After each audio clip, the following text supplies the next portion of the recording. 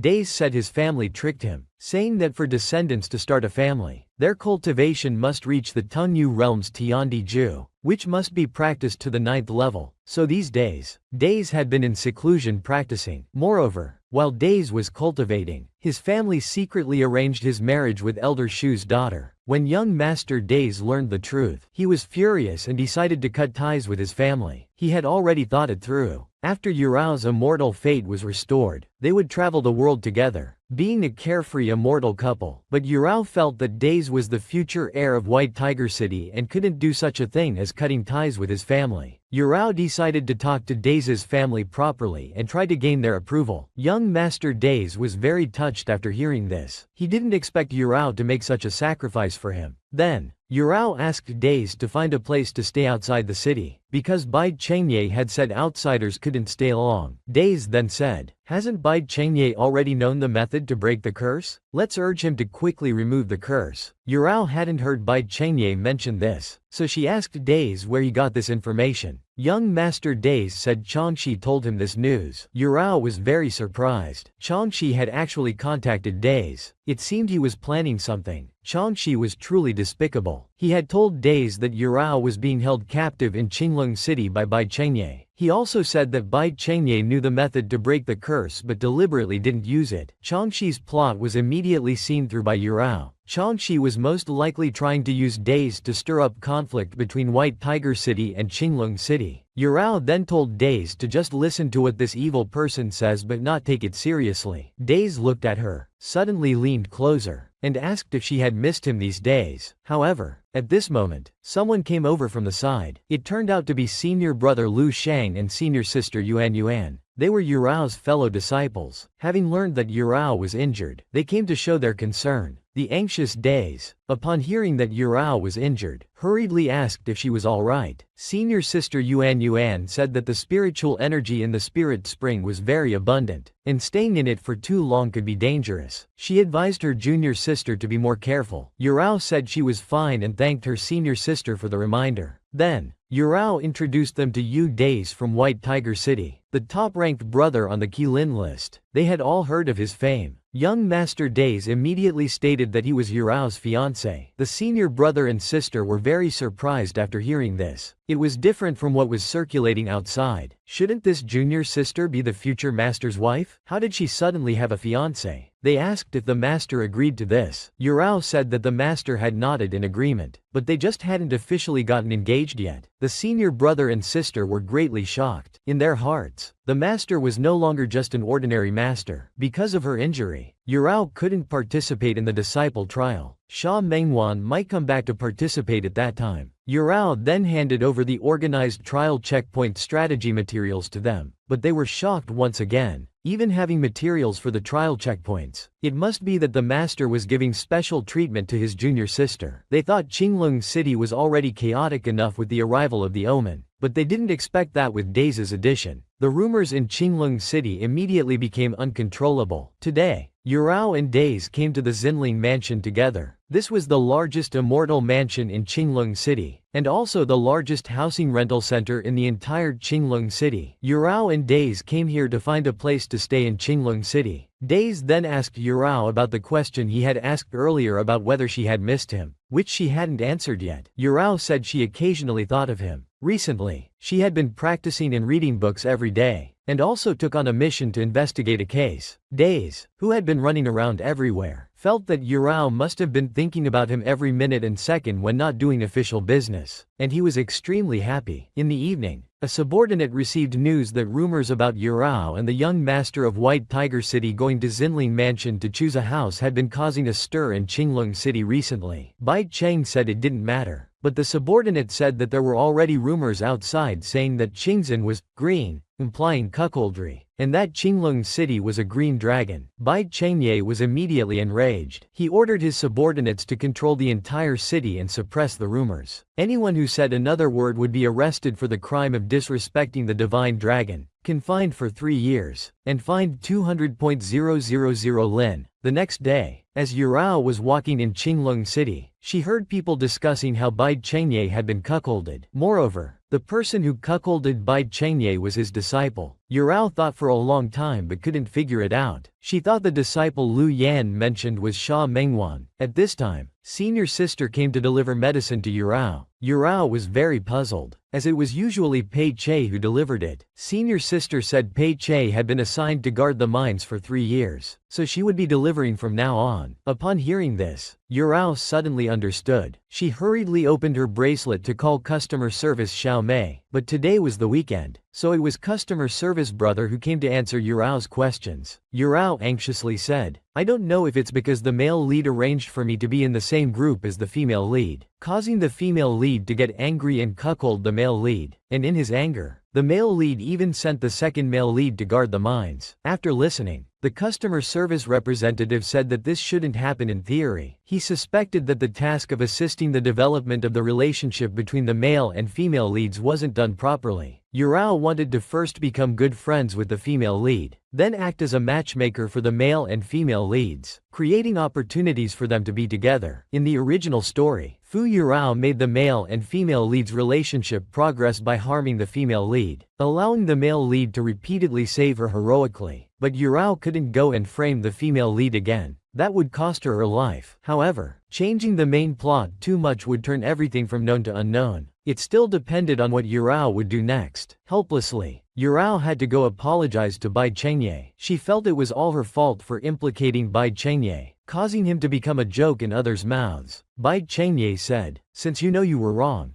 be more restrained in the future." Yurao then begged Bai Chengye not to be angry with Sha Mengwan anymore. Bai Chengye was very puzzled because he wasn't angry at all. Yurao was immediately moved to tears. Being cuckolded by the female lead and still not blaming her, Bai Chengye's mindset was too great. Then Yurao asked Master Bai Chengye, "When are we going to break your curse?" Bai Chengye said Changshi's words couldn't be trusted, and currently there were no more clues about this curse. Afterwards, Yurao told Bai Chengye that she would return late tomorrow. Yurao had taken on a task to collect Qingmiao's celestial grass in Yushi Valley, and Days wanted to go with her. Bai Chengye warned her that the tasks were meant to train disciples, and having someone else do the work would defeat the purpose of the task. Yurao said she would definitely do it herself and wouldn't let Days help, but that wasn't what Bai Chengye meant. After young Master Days met Yurao in Qinglong City, the next day Yurao took him to Yushi Valley to complete the task of capturing Qingmiao's celestial grass. They sprinkled some grass and green dew on the ground, which would attract the celestial grass with its scent. Soon, a celestial grass smelled the scent and slowly came over. Seeing this, Yurao quickly grabbed it. She didn't expect it to be so smooth. The task of capturing celestial grass seemed too simple, but in the next second, the celestial grass broke free from Yurao's hand. In the blink of an eye, it burrowed into the ground and disappeared.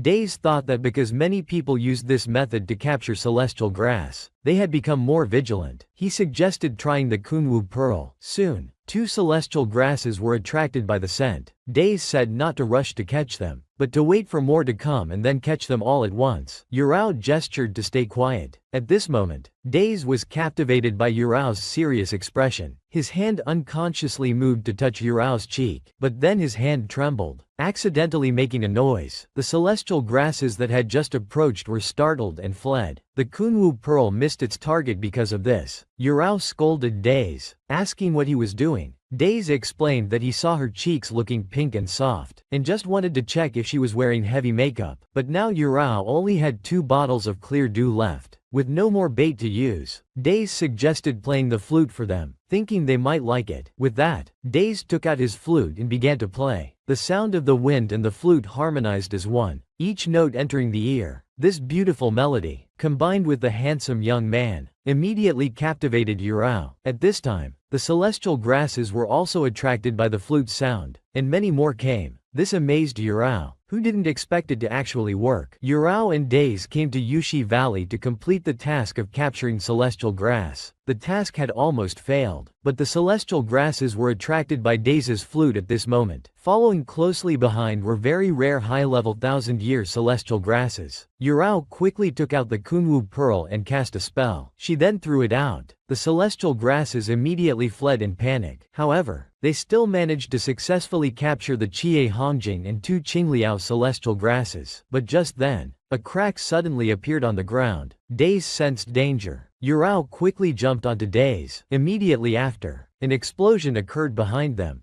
Days held Yurao and dodged backward. This explosion was caused by the guardian beast of the Chie Hongjing, Fortunately, they were ultimately unharmed. Yurao then showered Days with praise, saying how amazing his flute playing was. Days asked if he shouldn't receive a reward for that. Yurao said she would personally apply heavy makeup on him as a reward. The tune Days had just played was actually created from lyrics Yurao had given him before. Days decided that next time he had the chance, he would sing it with his second brother for Yurao to hear. Speaking of his second brother, Yurao hadn't seen her family for a long time, but the Mid-Autumn Festival was coming soon. According to Qinglong City's regulations, one could apply to go home for a few days during Mid-Autumn Festival and New Year. As evening came, Yurao told Bai Chengye about Days catching the Chie Hongjing with his flute. After listening, Bai Chengye explained that celestial grasses are creatures attracted to spiritual energy. Days' flute playing consumed his cultivation to create, using sound waves to form a powerful spiritual energy field in a short time. No wonder he could attract celestial grasses with just flute music. So that's how it worked. Yurao quickly expressed concern for Days. Days said he only lost a little cultivation and it wasn't a big deal, but catching the Chie Hongjing made it worthwhile. It's fortunate they caught it. If they hadn't, Days' cultivation would have been wasted. Then Yurao told Bai Chengye that the Mid-Autumn Festival was coming soon and she wanted to go home for a few days off. Days then said that if Yurao went back to Zouk City for the holiday, Qingzhen would have to travel back and forth again. Why not take advantage of this time before Yurao's vacation to break your curse? Young Master Days wanted to use this time before Yurao's vacation to have Bai Chengye break the curse on him. Yurao said Changshi's words couldn't be easily trusted. Days disagreed, saying that with Qing'an's strength, a mere illusion couldn't trap him. However, Bai Chengye didn't care about breaking the curse. He told Yurao to send Days back, as it was getting late and time to rest. But Days didn't want to leave. He wanted to stay here to protect Yurao, and wait until after she finished her medicinal bath before going back. Yurao said she was feeling very energetic today and wouldn't fall asleep again. Even if something did happen, her master would save her. Days immediately became jealous and said if anyone was going to save her, it would be him. A few days later, Yurao went to find her second senior brother and senior sister Yuan. Coincidentally, Sha Mengwan was also there. The disciple trial had ended. Thanks to Yurao's help, their group finally got second place. Yurao was a bit surprised. With Sha Mengwan participating, they should have gotten first place. The second senior brother seemed to have some hidden information but didn't say it. Senior sister Yuan then let Yurao choose a reward from the trial. As a token of their appreciation, Yurao said she didn't need the rewards. It was just a small favor. Yurao came to find her second senior brother this time to ask for his help in making a magical item similar to the Kunwu Pearl. Senior sister Yuan said she also wanted to do something for Yurao. Yurao said she had a very important matter in a few days and would need to trouble senior sister Yuan for help then. A few days later, in the evening, the previously caught celestial grass Chie Hongjing was faintly glowing.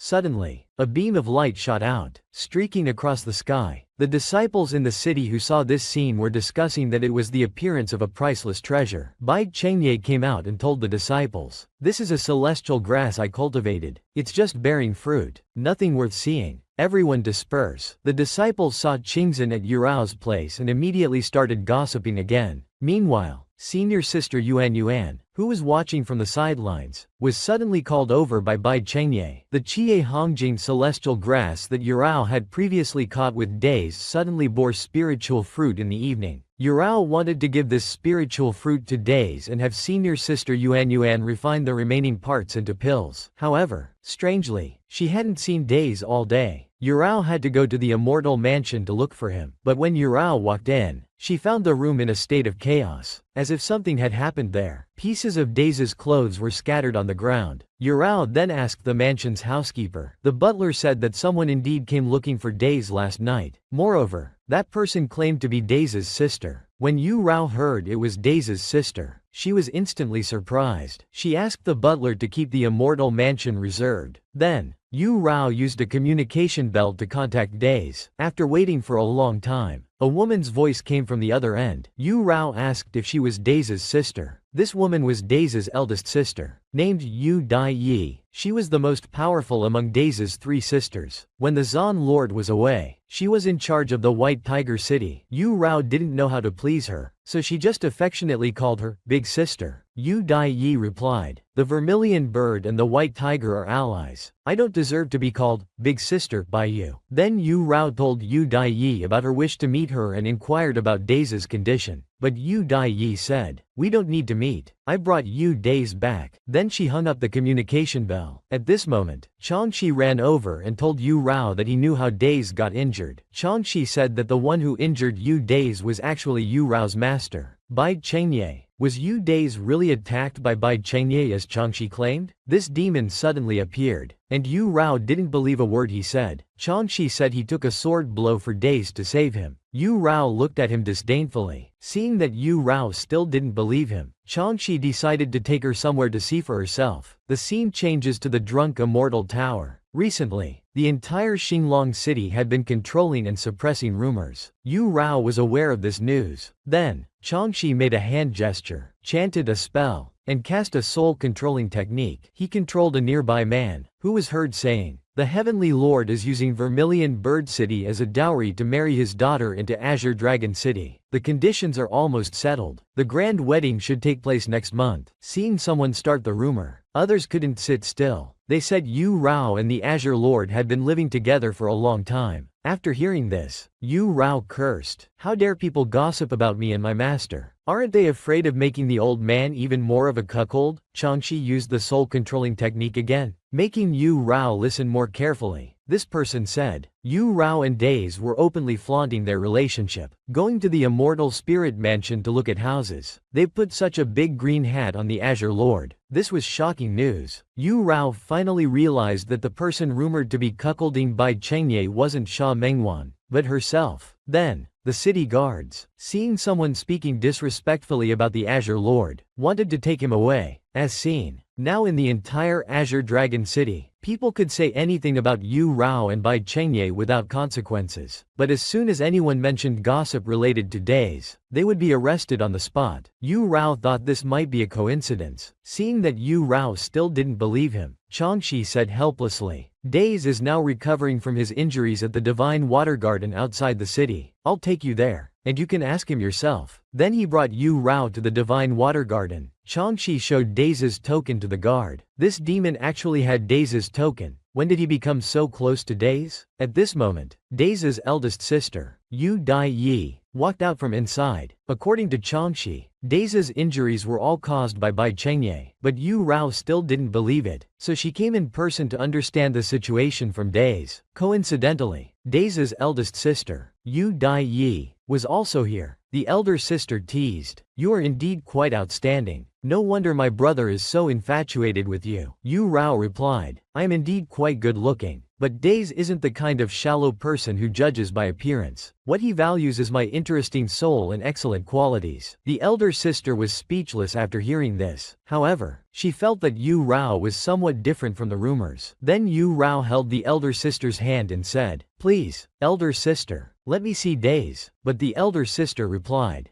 Days only has a minor injury. If you want him to be well, don't see him again in the future. Someone doesn't allow it. Yu Rao was very puzzled. Who exactly doesn't allow them to meet? Could it be Days' family? The elder sister said it was the Azure Lord. As soon as the elder sister arrived in Azure Dragon City, she heard those rumors about the Azure Lord and Yu Rao. Even if the rumors were false, their widespread existence meant that the Azure Lord was acquiescing to them. Moreover, Days himself said that it was the Azure Lord who injured him. Some things are better left unsaid. Please leave, both of you. Yu Rao believed that her master wouldn't do such a thing. There must be some misunderstanding. To uncover the truth, she had to find Bai Chengye. Bai Chengye knew about Days being attacked and had already sent disciples from the law enforcement hall to investigate. Yu Rao said, everyone outside is saying that it was you, master, who attacked Days. Bai Chengye asked, so you believed it? Yu Rao hurriedly explained, I believe in you, master. If you say it wasn't you, then it wasn't. Bai Chengye said seriously, it wasn't. Yu Rao finally breathed a sigh of relief. She knew it wasn't her master, but there was still a problem. Unfortunately, the elder sister kept preventing Yu Rao from seeing Days, so she couldn't learn more details. At this moment, Bai Chengye threw down the case files. He suddenly picked up Yu Rao. Bai Chengye said, now I'll take you to ask. It was unexpected that Bai Chengye had once thought about marrying Yu Rao, but the condition was to use Vermilion Bird City as Yu Rao's dowry. This way, Vermilion Bird City would be incorporated into Azure Dragon City, and Bai Chengye would naturally become the master of two great immortal cities. The scene moves to the Divine Water Garden. Bai Chengye brought Yu Rao here. According to the butler at the entrance, Days and his elder sister had already returned to White Tiger City overnight. They had hoped that with Bai Chengye's presence, they might be able to ask Days in person about the attack. But now that he had left, Bai Chengye said they would have to go to White Tiger City tomorrow. Bai Chengye put his hand on Yu Rao's shoulder, ready to carry her back, but Yu Rao said she would use her own flying magic treasure and not trouble the master. Yu Rao's skills had improved rapidly recently, and she should be able to use wind riding flight. Bai Chengye let Yu Rao try. Yu Rao had a vermilion bird celestial body, which was lighter than ordinary people. She didn't need to use much spiritual power. Just like breathing, she could slowly maintain wind riding flight. Bai Chengye took Yu Rao into the air and slowly let go of his hands. On the first attempt, Yu Rao didn't succeed in flying. Fortunately, Bai Chengye held her tightly. Bai Chengye told Yu Rao to recite the incantation while mobilizing spiritual energy to lift her body up. Following Bai Chengye's guidance, Yu Rao started to fly, but this was her first time, and a slight lack of control over the spiritual energy caused her feet to tremble. Yu Rao suddenly felt uneasy and lost control. Her whole body began to fall involuntarily. Seeing this, Bai Chengye immediately chased after her and caught her, not forgetting to tease. "What a coward. We'll practice more later." Soon after, Bai Chengye brought Yu Rao back to their residence. As Bai Chengye was about to leave, Yu Rao called out to him. Yu Rao asked Bai Chengye, "Now everyone outside is spreading rumors about our relationship. Why don't you order a ban on it?" Bai Chengye said. "The more you try to prohibit such things, the faster they spread." Yu Rao then asked, "Then why did you order a ban on the rumors about me and Days living together and cuckolding you?" Yu Rao spoke frankly. "You allow those rumors to exist. Is it because you want them to reach my father's ears, so he'll give Vermilion Bird City as my dowry? Do you think marrying me isn't such a bad idea?" Bai Chengye looked at her. Yu Rao hurriedly said, "It's still the same. As long as master says it's not true, I'll believe it." But Bai Chengye said, "It is, just as you said. I once thought that way too." Bai Chengye once had the idea of marrying Yu Rao. He even thought about incorporating Vermilion Bird City into Azure Dragon City. However, this was just his past idea. At least now he hasn't done so. But Yu Rao still felt that her master went too far. Yu Rao said, "This means you like me. You're secretly fond of me, and you even publicly flirt with me using lewd words. I've never held these things against you. Once the sea becomes a mulberry field, it's hard to be water again. Except for Wu Mountain, nothing else is a cloud." Is this poem describing you, master? Do you need me to explain what the Wu Mountain cloud means? Yu Rao pushed Bai Chengye away. "When I quoted that poem before, I was just using it casually." She firmly stated that she didn't like her master, nor had she ever flirted with him. Bai Chengye looked at Yu Rao's anxious appearance. She was like a sparrow with ruffled feathers, quite adorable. Afterward, Yu Rao returned to her room. At this moment, the more she thought about it, the angrier she became. She really wanted to give Bai Chengye a beating. However, there were important matters to attend to tomorrow. Next, she needed to plan how to meet Days' family. Time passed to the next day. Because they were going to White Tiger City today, Yu Rao specially changed into the attire of Vermilion Bird City. After all, she was going to meet Days' family. She needed to look dignified and proper. Moreover, this way, she would have the aura of a future city lord's wife. The scene changes to White Tiger City. A subordinate was reporting that the Azure Lord's wife, the Azure Lady, had come to visit. The Zon Lord stood up and asked if the Azure Lord had come alone. The subordinate said that the Azure Lord had brought a woman with him, keeping her protected behind him. It seemed to be the Azure Lord's wife. The Zon Lord immediately said, "Quickly invite the Azure Lord and his company to the Golden Saint Hall. I'll go to receive them." Azure Lord, Bai Chengye, your grand visit to White Tiger City is to inquire about Days' situation at that time, right? The Zon Lord of White Tiger City said that Days was fine, just slightly injured. The Qing Shu lady asked, "May I know if this is your junior wife?" Yu Rao greets the Zon Lord and the Qing Shu lady. The The Zon Lord was very surprised. The person before him was actually Yu Rao from Vermilion Bird City. He hadn't seen her for years, and she had changed so much that he almost didn't recognize her. Bai Chenggai's visit to White Tiger City actually had another purpose: Yu Rao and Dais's marriage. Bai Chengye asked the Zon Lord to carefully consider it, as Yu Rao had grown a lot through trials and wouldn't act recklessly like before. But the Qing Shu lady said they had already arranged a marriage for Days. The Zon Lord then said, "You've come a long way. It must not be easy. Are you here to visit Days? He's in his room. I'll have someone take you there." At this moment, Dais's third sister, Yu Dai Rong, ran over crying to her parents. She said she wanted a divorce. It seemed there were problems in her marriage. Soon after, Yu Rao arrived at Dais's room. As soon as she entered, she heard Days shouting, "Get out of my sight. Don't appear in front of me. I'm annoyed just looking at you." He was cursing while throwing things out. Yu Rao approached and called out, "Days." Hearing this long-missed voice, Days came out to look. When they saw each other, they shared a warm embrace. Days thought it was Elder Shu's daughter again, which was why he was so angry. He didn't expect it to be Yu Rao, whom he had been thinking about. Yu Rao said, "I heard you were injured. I didn't see you at the Divine Water Garden last night, so I had to ask my master to bring me to White Tiger City today." Hearing about Bai Chengye again, the little white tiger became jealous. He suddenly let go of Yu Rao's hand and angrily said, "Bai Chengye came too? What is he doing here?" Then,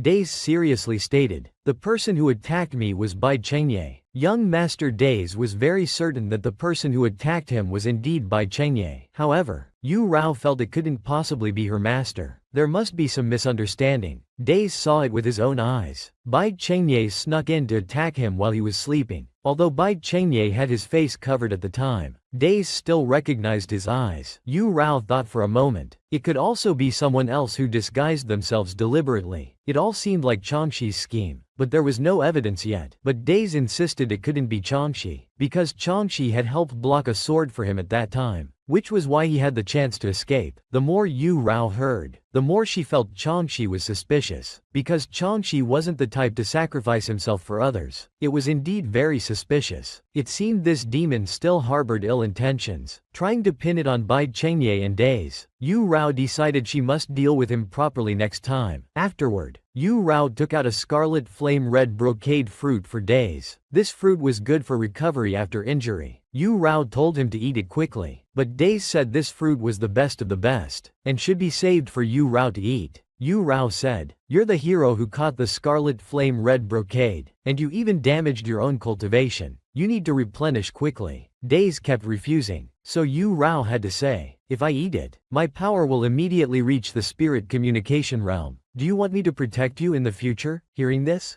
Days finally obediently ate it. Days said, "From now on, I'll protect you. If anything happens, I'll save you. Don't let Bai Chengye save you." The two were whispering and giggling, which happened to be seen by the eldest sister. The eldest sister said, "Immortal Yu Rao, the Azure Lord says you should return to the city now." Days instantly became very embarrassed and hurriedly sent his eldest sister away. Then, Days asked his eldest sister to return the communication bell to him. The eldest sister said, "This bell isn't something you can have just because you want it." Unless, before she could finish speaking, Days had already snatched the communication bell away. This was clearly a case of forgetting one's sister after getting a wife. On the way back to Azure Dragon City, Yu Rao said to Bai Chengye, "Master, I've been thinking for a long time. I think we should quickly go and lift your curse." Yu Rao felt that they should quickly lift Bai Chenggai's curse. Otherwise, having to see him every day was very inconvenient. Moreover, her senior brothers and sisters didn't see the master every day. Yu Rao doing so made her seem different from them. But Bai Chengye felt that this curse had no impact on Yu Rao at all. Besides, it didn't restrict Yu Rao's movements. No matter where Yu Rao went, Bai Chengye would go find her. At this moment, Bai Chengye said, "Do you think that everything I've done for you has an ulterior motive?" Yu Rao didn't mean to blame her master. Bai Chengye was calm and rational, skilled and capable, more than enough to openly rule the entire immortal realm. Yu Rao believed that in the near future, he would definitely meet a woman he truly liked. Yu Rao then said to Bai Chengye, "Don't waste your time on me." Bai Chengye replied, "All right." He then took out his sword and immediately asked Yu Rao to get on. They were going to Cloud Mountain.